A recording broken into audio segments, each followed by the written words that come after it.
नमस्कार, मी श्वेता अंकले. तरुण भारत न्यूज बुलेटिनमध्ये आपल्या सर्वांचे स्वागत.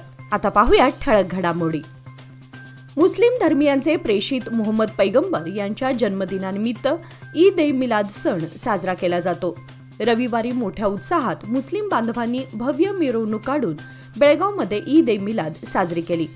जगाला शांतीचा संदेश देणाऱ्या पैगंबरांचा विचार पोहोचवण्याचा प्रयत्न या मिरवणुकीतून करण्यात आला. शुक्रवार दिनांक 5 रोजी देशभर ईद ए मिलाद साजरी झाली, परंतु या काळात गणेशोत्सव असल्यामुळे जातीय तेढ निर्माण होऊन गणेशोत्सवाला बाधा येऊ नये यासाठी यावर्षीही ईद ए मिलादची मिरवणूक पुढे ढकलण्यात आली होती. बेळगावमध्ये रविवारी ईद ए मिलाद सण मोठ्या उत्साहात साजरा झाला. फोर्ट रोड येथील कर्नाटक चौकात झालेल्या कार्यक्रमाला अधिकारी व लोकप्रतिनिधी उपस्थित होते. जिल्हाधिकारी मोहम्मद रोशन यांनी मुस्लिम बांधवांना ईद ए मिलादच्या शुभेच्छा दिल्या.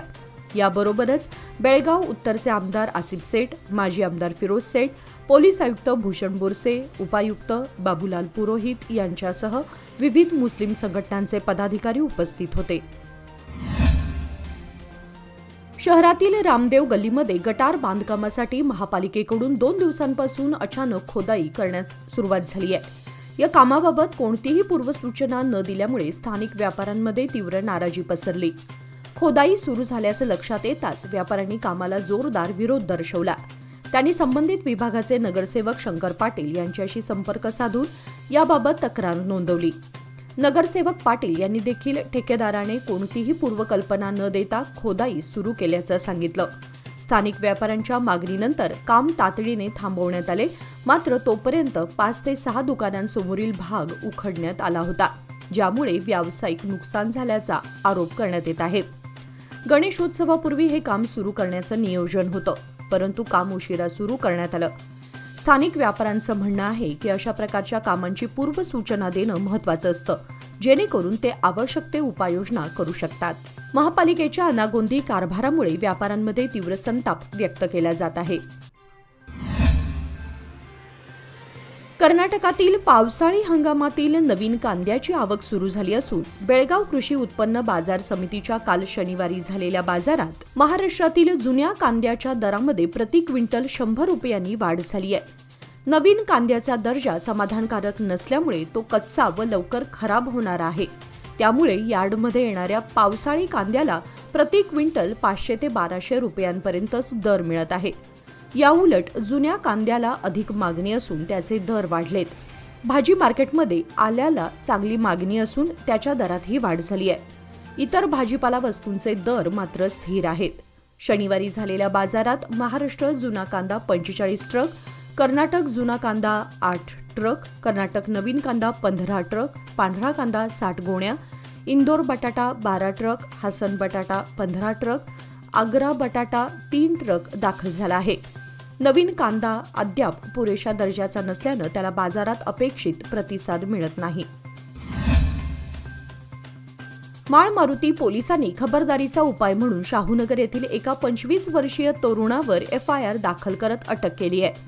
शनिवारी ही कारवाई करण्यात आली असून गणेश सचिन यल्लाळ वय 25 राहणार शाहूनगर असं अटकेतील तरुणाचं नाव आहे. पोलीस नियंत्रण कक्षाच्या 112 क्रमांकावर आलेल्या तक्रारीच्या आधारे गणेशला तातडीने ताब्यात घेण्यात आलं. त्यानंतर प्राथमिक चौकशीत मिळालेल्या माहितीच्या आधारे भारतीय न्याय संहिता कलम 119E आणि 129G अंतर्गत गुन्हा दाखल करण्यात आला. पोलीस निरीक्षक JM कालीमिर्ची यांच्या मार्गदर्शनाखाली ही कारवाई करण्यात आली. यामागचा उद्देश म्हणजे सार्वजनिक शांतता व सुव्यवस्था अबाधित ठेवणं असं पोलिसांकडून सांगण्यात आलं. गेल्या 4 महिन्यांपासून रखडलेलं बेळगाव बाची रस्त्याचं काम पुन्हा सुरू झालंय. हिंडलगा येथे रस्ता रुंदीकरणाचं थांबलेलं काम हाती घेण्यात आलं आहे. सिंधुदुर्ग, आजरा, गडहिंग्लज, दोडामार्ग, सावंतवाडी, वेंगुर्ला, मालवण आणि गोव्यात जाण्यासाठी हा महत्त्वाचा रस्ता आहे.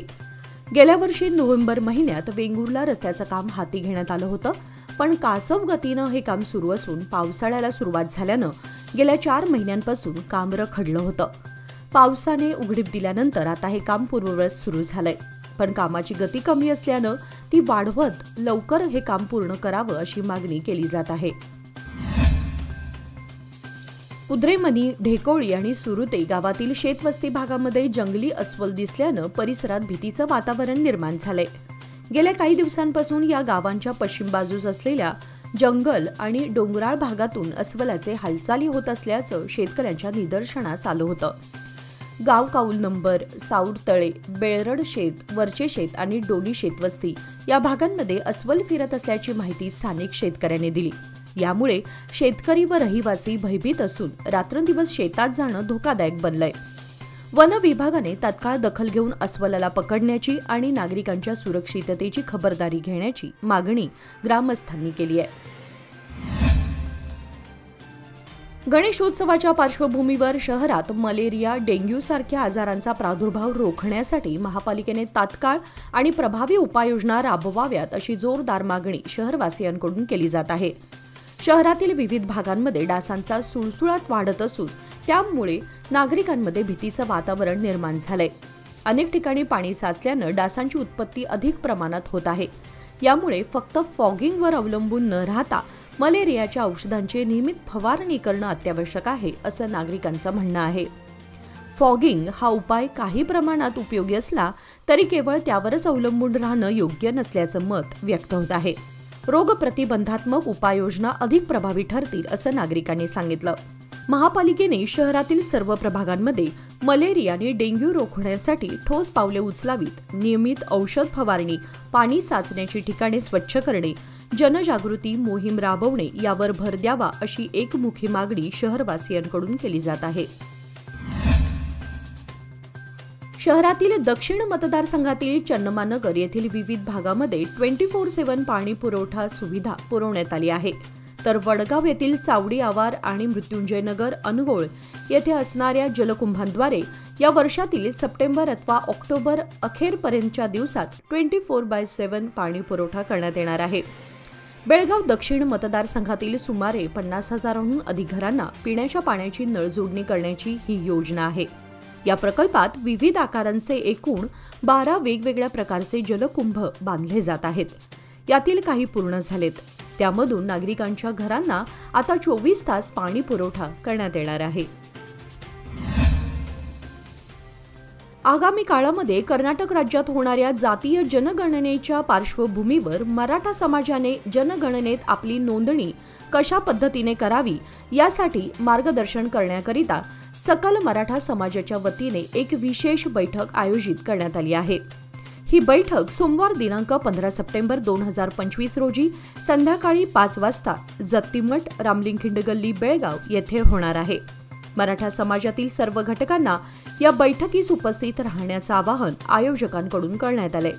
या बैठकीमध्ये जनगणनेदरम्यान रकाना क्रमांक 2 मध्ये मातृभाषा मराठी, रकाना 16 मध्ये धर्म हिंदू, रकाना 17 मध्ये जात मराठा आणि रकाना 18 मध्ये उपजात कुणबी असा स्पष्ट उल्लेख करण्याबाबत मार्गदर्शन करण्यात येणार आहे. मराठा समाजाच्या हक्कासाठी आणि भविष्यातील राजकीय सामाजिक अधिकारांच्या मागणीसाठी जनगणनेतील नोंद अतिशय महत्त्वाची असून त्याबाबत जनजागृती करणं हेच या बैठकीचं मुख्य उद्दिष्ट असल्याचं आयोजकांनी सांगितलं. मोबाईलच्या कर्जाचे हप्ते थकवल्यास कर्जदाराचा मोबाईल लॉक होण्याची दाट शक्यता आहे. वेळेत हप्ते न देणाऱ्या कर्जदारांचे मोबाईल लॉक करण्यास बँका आणि वित्तीय संस्थांना परवानगी देण्याबाबत रिझर्व्ह बँकेकडून हालचाली सुरू आहेत. ग्राहकांचे फोन दूरस्थपणे लॉक करण्याची परवानगी देण्याची योजना आखली जात असल्याची माहिती आरबीआयच्या सूत्रांनी दिली. बुडीत कर्जांना आळा घालण्याच्या उद्देशाने हे पाऊल उचललं जात असलं तरी यामुळे ग्राहक हक्कांबद्दल चिंता व्यक्त केली जात आहे. संकेश्वर येथील निलगार गणपतीचं विसर्जन सोमवार दिनांक 15 रोजी रात्री हिरण्यकेशी नदीमध्ये करण्यात येणार आहे. रविवारी महाप्रसादाचे वाटप करण्यात आले. गेल्या 20 दिवसांपासून कर्नाटक, महाराष्ट्र, गोवा व आंध्र प्रदेश राज्यातील लाखो भाविकांनी निलगार गणपतीचं दर्शन घेतलं. निलगार गणपतीचं विसर्जन पारंपरिक पद्धतीने करण्यात येणार आहे. संकष्टी चतुर्थीनंतर पहिल्या सोमवारी विसर्जन करण्याची प्रथा आहे. सोमवारी रात्री दत्त भजनी मंडळाचा कार्यक्रम, 11 वाजता आरती झाल्यानंतर मूर्ती खाली उतरवून पूजाविधी होणार आहे. महालक्ष्मी मंदिर, मठ गल्ली, शंकराचार्य संस्थान मठातून हिरण्यकेशी नदीपर्यंत मिरवणूक काढण्यात येणार आहे. त्यानंतर विसर्जन केले जाणार आहे.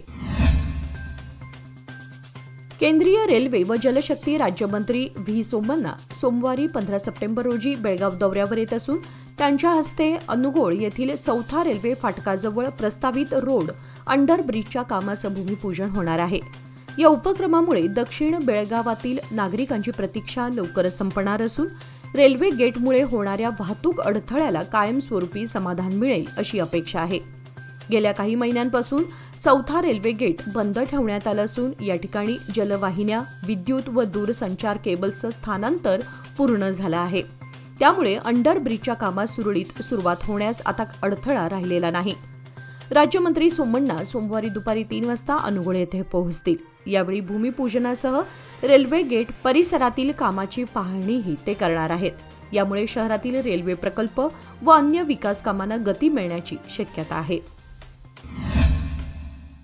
3 दशके विश्वासाची, 30 वर्षे लोकमान्याची. सादर आहे लोकमान्य आनंदोत्सव निवेश योजना. 30 महिन्यांच्या ठेवीवर 10.50% व्याज. ज्येष्ठ नागरिकांसाठी 0.5% अधिक माहितीसाठी आमच्या नजीकच्या शाखेला भेट द्या किंवा कॉल करा 180021240550. लोकमान्य, प्रत्येक पावलावर तुमच्या सोबत. फक्त सभासदांकरिता. नियम व अटी लागू. बेळगुंदी येथील बालवीर सोशल फाउंडेशन संचलित बालवीर विद्यानिकेतन शाळेच्या विद्यार्थ्यांनी तालुकास्तरीय 14 वर्षाखालील क्रीडा स्पर्धेमध्ये उज्ज्वल कामगिरी करत जिल्हास्तरीय स्पर्धेसाठी आपली निवड पक्की केली आहे. या स्पर्धेमध्ये मुलांच्या रिले संघाची सलग दुसऱ्या वर्षी निवड झाली आहे. या संघामध्ये मयूर गावडा, हर्षद हसगोळकर, आरव बाळेकुंद्री आणि श्रेयस झंगुरुचे यांचा समावेश आहे. तर गोळाफेकमध्ये सोहम जाधव प्रथम क्रमांक, बुद्धिबळ स्पर्धेमध्ये सृष्टी पाटील हिने प्रथम क्रमांक मिळवला. या सर्व विद्यार्थ्यांची जिल्हास्तरीय स्पर्धेसाठी निवड झाली आहे. त्यामुळे परिसरातून त्यांचे अभिनंदन होत आहे. या सर्व विद्यार्थ्यांना बालवीर सोशल फाउंडेशनचे अध्यक्ष प्रेमानंद गुरव, संयोजक शंकर चौगुले, संचालक राजू मुजावर, प्राथमिक विभाग प्रमुख रेखा शहापूरकर, माध्यमिक विभाग प्रमुख मंगल पाटील, संघ व्यवस्थापक सिद्धेश्वर तुर्केवाडकर यांचे प्रोत्साहन, तर क्रीडा शिक्षक गोविंद गावडे यांचे मार्गदर्शन मिळत आहे. शहरात ईद ए मिलादचा पवित्र सण मोठ्या उत्साहात आणि शांततेत साजरा करण्यात येत आहे. पैगंबर हजरत मोहम्मद यांच्या जन्मदिवसानिमित्त दरवर्षी साजरा होणाऱ्या या सणाच्या मिरवणुकीला शहरात विशेष महत्त्व असतं. शहरातील शांतता अबाधित राहावी यासाठी यंदा मिरवणूक काही काळ पुढे ढकलण्यात आली होती. मात्र आता ही मिरवणूक अत्यंत उत्साहात आणि सलोख्याच्या वातावरणात पार पडत आहे. सजवलेल्या वाहनांवरून झेंड्यासह इस्लामी संदेश देणाऱ्या घोषणांसह निघालेली मिरवणूक लक्ष वेधून घेत आहे. जिल्हाधिकारी मोहम्मद रोशन यांनीही या प्रसंगी नागरिकांना शांततेचा संदेश दिला. देशभरात तसेच जगामध्ये शांतता व सौहार्द नांदावं हीच या सणाची शिकवण आहे असे त्यांनी सांगितलं.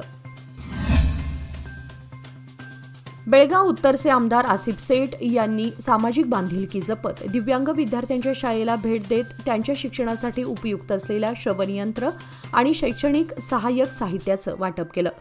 या उपक्रमामुळे विशेष मुलांच्या चेहऱ्यावर आनंदाचं हास्य फुललं. याप्रसंगी आमदार सेठ म्हणाले की समाजातील प्रत्येक घटकाचा समावेश विकास प्रक्रियेत झाला पाहिजे. विशेष मुलांना योग्य सुविधा आणि संधी दिल्यास तेही आत्मविश्वासाने यशाचे शिखर गाठू शकतात. कार्यक्रमाला पालक, शिक्षक आणि स्थानिक नागरिक मोठ्या संख्येने उपस्थित होते. पालक आणि शिक्षकांनी आमदार सेठ यांच्या या संवेदनशील उपक्रमाचं कौतुक केलं. आमदार सेठ यांनी भविष्यातही दिव्यांग विद्यार्थ्यांसाठी असे उपक्रम राबवले जातील असे आश्वासन दिले. त्यांच्या या कार्यामुळे समाजात सकारात्मक संदेश गेला असून विशेष मुलांना मुख्य प्रवाहात आणण्यासाठी हा एक महत्त्वपूर्ण पाऊल ठरतो आहे.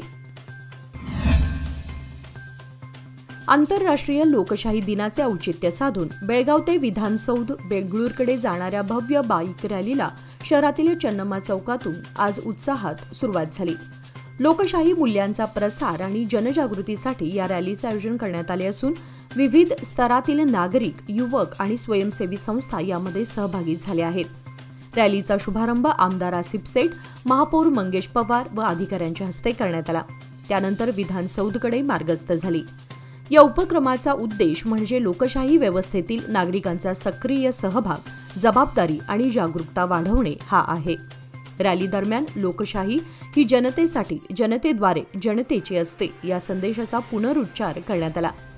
आयोजकांनी सांगितले की अशा प्रकारच्या उपक्रमांद्वारे युवकांमध्ये लोकशाहीविषयी जागरूकता निर्माण करण्याचा प्रयत्न आहे.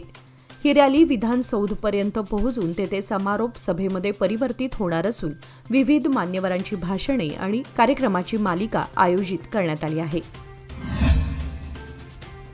याचबरोबर आजचे बातमीपत्र इथे संपले. अधिक माहिती आणि ताज्या घडामोडींसाठी पाहत रहा तरुण भारत न्यूज चॅनल. तसेच आमच्या चॅनलला लाईक, शेअर आणि सबस्क्राईब करायला विसरू नका. आणि विश्वासार्ह बातम्यांसाठी दररोज वाचा दैनिक तरुण भारत. धन्यवाद.